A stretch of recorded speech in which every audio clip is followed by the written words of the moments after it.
So today we're going to be looking at all of the best CDMs in FC24 to see which one's going to be your saving grace in the defense. So let's have a look and see one of the top ones. Now, he's somebody we go in every single week, and he just is incredible across every position he possibly can go in. It's got to be Gullit. Gullit is unbelievable in pretty much every version, but the big thing with the CDM version now is that we do look at the winter wildcard as well.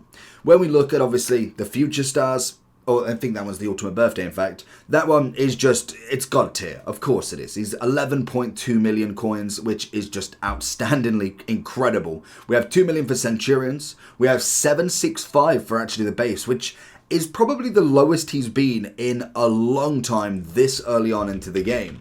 And then finally, you do have the winter wildcard, which was an SBC, 2.6 mil, which, to be fair, he's probably tested the kind of the time of what the SBC's been out, and I still think he definitely is usable in this game today. But if you do need coins to be able to afford that ultimate birthday, here's a site for you. So if you're looking to improve your team, make sure you're heading over to lootbar.gg. They are the best and most reliable coin service you can find. Also with the best 24-hour manual customer service that you physically cannot find anywhere else. But before finishing on lootbar.gg, make sure you are using the code JT11, 8% off your first ever transaction, and then 5% off every time after that. Once you've gone through the payment, you'll be able to get your coins within the next 24 hours, absolutely guaranteed. Also with the code, you'll be able to get 5% more coins on every transaction. Make sure you do click the link either in the description or down in the comment section below. So make sure you do check the description or the comment section, and make sure you are using the code JT11. So with Gullit, he is an obvious one. I think when it comes to the top versions, there's always the top of the top. It just is. When it comes to the now 89 version, I would probably put him just a little bit further down. You could argue you could maybe bring the 90 down as well, but I think the stat difference in comparison is just that little bit too much lower. That was the whole point of the SBC. They're not going to give you a 90, 91 Gullit so early on in the game. Even if they have technically given us Eusebio, they've given us a lot of top-end cards. Gullit is just an argument too much because he can play striker, he can play centre forward, he can play cam, centre mid, CDM. He is one of the best in every one of them positions, which is just crazy. And I think as a midfielder, that is where he thrives the most. When we look at somebody else, we kind of look at someone like a Marquez. Interested to know, is his SBC... No, his SBC's there for a while as well, so that's even better. He's got it until the 30th of May, which is a long way away still, so you've got loads of time to get this done. Plus, there is obviously the chance to put him into the Heroic Chronicles. I think that might have gone now, actually, so there was a chance to put him in the Heroic Chronicles, which does make him a 91. Regardless, 290 for this 90 rated CDM is absolutely fantastic. I think for me, from what I've seen as a CDM, I would actually put him in the top of the top. He's a very, very good SBC, not only price, but what he actually brings to the table. And to be honest, there's some people, I personally like him more as a CDM, that like him more in a centre back, which is an option you could go for. Then we have Mr. Essien, just purely again going on the hype of an evolution that you can do. We do have the 90 Team of the Year, which is a fantastic card in itself. 294 now, which some of these prices, when you look back at them, it's kind of like seeing footies already, where the cards are literally just absolutely worthless. Like this card was millions. You look at the graph, like he literally was 1.2 mil for the longest time, and then it came to Friday the 5th, well, what is it? I suppose Friday, yeah, Friday the 15th of March, and down into 786, and ever since then, from the Galazo promo, it has just been a market killer. When we look at him though, Aerial Plus, and we obviously have the Jockey Plus, he is a 4-star, 4-star. We have got then an SBC for the 91, which is a little bit expensive if I'm going to add to myself. I think he's decent enough, the Jockey and the Power Shot, so they're going for that box-to-box sort of vibe. I like him just as a CDM. I feel like sometimes he's a bit clunky, at times he just doesn't do what I want in a centre mid capacity, so I like him more as that solid DM. 91 on the defense physical is all that I need.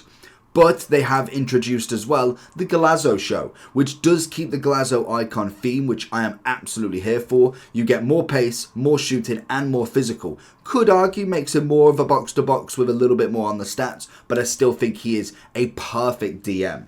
Now, if I was looking at what rating, I would probably go S for the kind of normal version, the Team of the Year, and I think as the 91, I would still go S. If I was going the 92, it might sway my opinion that little bit more, but I don't think he's quite as good as Marquez, and it's just my opinion, especially with the difference in cost. Then we have the trio of CDMs. I love these, and they are oldies but goldies. We have Sergio Ramos, Rudiger, and also Toure. Now, EA didn't think when they were doing this, they gave these three an ice version of CDM, and then a fire version of centre-backs. We could have at least split it that Rudiger's fire card was a CDM and the ice was a centre-back, but they've gone for the exact same design across all of them. Personal favourite would be Ramos for the in-game. Toure is probably the better card in my opinion, but then Rudiger unfortunately does finish last with all of them. That's again just opinion based. We've got Ramos coming in at 174 still. We've got Toure coming in at 148, and Rudiger I'm pretty sure was a little bit lower. He was 81,000, so it does kind of suggest a little bit there. If I was looking at these on the tiers, I think Rudiger for me this year as a CDM, he just isn't it. I'd probably then go something like that. I think Ramos still is my favourite out of the bunch, and that's just purely height, build, Ramos' stats. He is the better, even though Toure has the more pace. I do think Ramos plays that CDM role better. And that, again, it's when it comes to it, someone like Alarm. Right back, some people absolutely love him. I really prefer him in that CDM role. I think he works better in there. He has a better kind of height build for it. Whereas the right back, I have more preferences over someone like a Kyle Walker, the new Reece James, a Bellerin. They just work better for me there. When we do look at this, Lami's 490, which is incredible that Essien's only 290. I know he technically had an SBC that would drive the price down as well, but it's mad to see that he's still 490 with the SBCs we've had at right backs. He's a long ball pass with Relentless, 4-4, decent CDM, great defending, physical could do with the upgrade. It's kind of why a lot of people would put him more towards as a right back because of that pace and having the dribbling and passing to go along with it. So in my eyes, I think Lahm for me is still in the S category of a CDM, and I think he works it really well. When we look at kind of a few of the others, we've got the Petit and Rijkaard combination from the Future Star promo. Rijkaard obviously being an SBC that was relatively cheap, to be honest. He's currently coming in at 177, still available on that as well. And then obviously with Petit, that's Peter Cech, we have Petit coming in at a whopping 70,000 coins with the Anticipate. Now the argument between the two of them is Petit more than likely would suit a centre-back better, and Rijkaard with the Intercept would suit that CDM. So you almost have, if you have both of them, you don't actually have to play both if you wanted to put one as a centre-back. Both of them have got that alternative position as well. Now, in terms of my eyes, I'd say both of them are in the A+. They're both as good as each other. The Anticipate is fantastic for a centre-back, but still works in that CDM. And the Intercept is one of my favourites for a CDM, and again, will work better in that CDM. Makelele though, what a card this is. So we have his 91. I haven't really included many of these other cards because he does have a Centurions and also a base. I'm just like, there is just no point talking about them. You're looking at a Centurions that is 74,000, has unleashing potentials to go to an 89. I just don't think that is really worth mentioning in the slightest. They're not even on that level anymore. Whereas this version, arguably, I would say he's better than Essien. For the price, I don't know. It just feels better on the dribbling, even though the dribbling is exactly the same. I don't know what it is about him. The one thing I do want to check, is it the base? That's the base, the balance. The balance is better, but the agility isn't. So we've got 80 agility, 89 balance, 4-star, 4-star, so both the same there, and 88 and 95. In fact, no, it's not. So that is kind of where it might feel a little bit better for Makelele on the ball. When it comes to defending, they're both as good as each other. They are fantastic. We have got the quick step for Mele, which I think is a little bit wasted, kind of like the power shot for Essien. If I'm looking at a DM, I don't really need quick step or power shot. The bruiser's going to be nice, but if both of them could have had intercept instead, that would have probably made my life a little bit easier.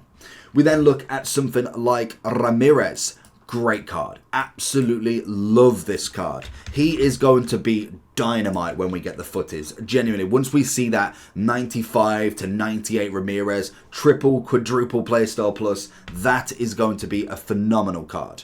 We obviously have the UCL hero. I haven't included the base because, to be honest, most bases now don't really have any workings with this. 230, intercept plus, fantastic. Great stats across the board. I love it. But the main one we want to look at, unfortunately, a silver lining for me is Chelsea do beat Man U. Ramirez and Carvalho do have that double upgrade, which I suppose is at least some sort of silver lining in terms of FIFA at the minimum. But the 92, look at him. What a card. He can be more of a box-to-box, but even in that DM role, he plays it sublimely. I would go A+ for the Ramirez UCL, and I'd go S+ for this version. We might as well go back-to-back. Yaya Toure. Now, I kind of remember, I think, what did I say about, was it a box-to-box I put them in as well? I like him as both. As a box-to-box he works, but as a CDM he definitely works as well. I would go something along the lines of, especially with the Unleashing Potential, which I'll show you in a second, I would probably go something like that. I don't think base heroes really have a place anymore. Now, when it comes to his 88 triple threat, we obviously have got the Unleashing Potential, which is perfect for a card like this. You can give him an extra little bit of boost on everything, take him to an 89, even if it's just one upgrade. From an 88, which is what, 365k, a one upgrade is going to be perfect for a Yaya regardless. He is one of the perfect options of it, because that is what it's meant for. It's not meant for a massive upgrade where cards just fly. It's meant for looking at a Rooney card, a Gully, taking your Berbatov up one, taking your Scott up one. That is what it's there for, and I think with Yaya specifically, is absolutely spot on with him. The only thing with Yaya, especially them versions, is the press proven just isn't really all that it. And I'm waiting for the day that they give a Yaya with some good playstyles, because Bruiser and press proven is not much better. I'm hoping at one point we can take them away and put something else on them, because that is just atrocious. They're just not good, and the reason why they've done that so they can sell that triple playstyle. You know, when Euros, in fact Euros won't even come for him, but when we get to footies, maybe in Team of the Season they release some SBCs, I doubt it, but at least footies, we'll get that triple playstyle plus. It'll be rapid, it'll be intercept, it'll be anticipate, and Yaya Toure will break the game easily. Then we've got a few more. We've got obviously Patrick Vieira. I don't feel like he needs too much kind of discussion, to be honest, and I'd probably even say the same for Rodri. Oberdorf, I'd go one down now. I think she's phenomenal in what she can do, but I wouldn't say I would take her over many of these, to be honest. The design, yes. The card itself, not really. Rodri, even his fire is still absolute fire, quite literally. And then we have got Xabi Alonso. One of them is an SBC. One of them is a team player, so I can kind of guess which one's is which. But the big thing, like Yaya Toure, is we got the Galazo show, which makes the 91, well, the 90, into a 91. So we are actually a little bit better off on some stats. They've got the 4-4 on both of them. They have both the same playstyle pluses. The only things that changed was the stats, which, to be honest, is really not that bad of a difference now. So if you don't have the 93, you potentially don't really need him. The 91 is fantastic, especially with that free evolution as well. It's going to keep the Galazo card like we saw with Essien. That is what the big thing is for me, because if he turned green, I'd have been fuming, because that's the whole point. I really like the card design. I don't think they're both top of the top, but genuinely for what the 90 is, I think they kind of shot themselves in the foot with the 93, because there is really no point, if you're going to do the Galazo show, to go and get him. It's literally a couple of stats difference. I might as well go with the free, give the free evolution a go, and there we go. It's like nice and easy, to be honest. Koundé is going to go on the bottom tier, to be honest. I'd probably even go and say Gray should be an A, I'd say. Yeah, I'd say about there. Then we obviously have Casemiro, a nice card, a decent card nonetheless. It's kind of at least a little bit better than his 19th that is a striker, which is just a shapeshifter anyway, so that's fair enough. But we've got a bit of a pace increase from the obvious base. From the striker, we've actually got a decrease, so that's a little bit disappointing. But we obviously have got the defending physical, long ball pass and bruiser, a decent CDM. I still don't think he's absolutely crazy. I'd kind of just go more towards an A. We have Tchouaméni. Again, another one that could play that box-to-box role. I think purely out of expense, he is still very good in the game. When Team of the Season starts, though, I feel like a lot of these cards do go up to elite. I believe it has been confirmed, the triple playstyle plus live cards, normal cards, something else, and moments, and evolutions, obviously. There's going to be a lot going on. So I feel like we're going to have the most amount of cards we have ever seen in a Team of the Season. Then we also have Kroos and Kimmich. Now, Kroos is obviously a normal player, 1.2 mil now. He's obviously got that anticipated long ball pass. He's going to be upgraded like Kimmich if they do manage to go through the next round. At the minute, I don't know. Arsenal and Man City both drawing in their respective matches. So it's going to be very interesting to see in the next leg when... who played for, was it Real Madrid? I think it was at Real Madrid, I want to say. And then Arsenal played at their ground, whether they go away and manage to do it. Both of the other teams have got a card on the line that is in the midfield. Kimmich is definitely at the top end of kind of that DM box-to-box. Kimmich is honestly not that great this year. I think he definitely needs a Team of the Season to really put himself up there. I'd kind of go more towards something like that. And that is just purely a very critical basis on Kimmich. When he gets his Team of the Year, Team of the Season, or if he gets the Team of the Season, I really think that he needs to be a lot higher to get him in there. Whether as well they go right back, because that's where he's playing for the last couple of matches. You know that's an EA thing to do just because he's playing there right now, knowing they keep this card safe. I'm just here, let me know if it happens. Then we obviously have got Conte, Mascherano, Rice, and Stanway. Now, Mascherano is a funny one because he is very much like the Lam, like Petit, like obviously Desai sometimes. I like him more as a CDM than a centre-back. He's 61,000 coins. He's got the slide tackle and long ball pass, which is perfect. Only a 3-star, 4-star, which is a little bit downgrading for him. Unfortunately, he is going to have to be definitely more towards in that A, potentially even in the bottom there, purely on that bog standard stuff. Conte, I'd still keep as an A+. He's definitely dropping, but it was a great flashback SBC. There's the whole point of them. And then the final two in the fantasies with, I want to say all of their upgrades. I don't think they missed one. I don't know, did Rice miss one?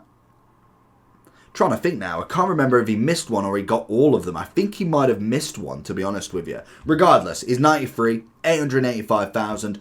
Great card. Anticipate, intercept, perfect. Stanway and herself as well, a very, very good upgrade. Some incredible stats. Jockey, pinged pass, 4-star, 4-star, and very, very, very cheap. Now, in terms of where I'd put them, I think Stanway would be more towards an A+, and Rice is obviously going to go into that S. And that is going to be the list. Let me know down below if you agree or disagree, and let me know if you've got any.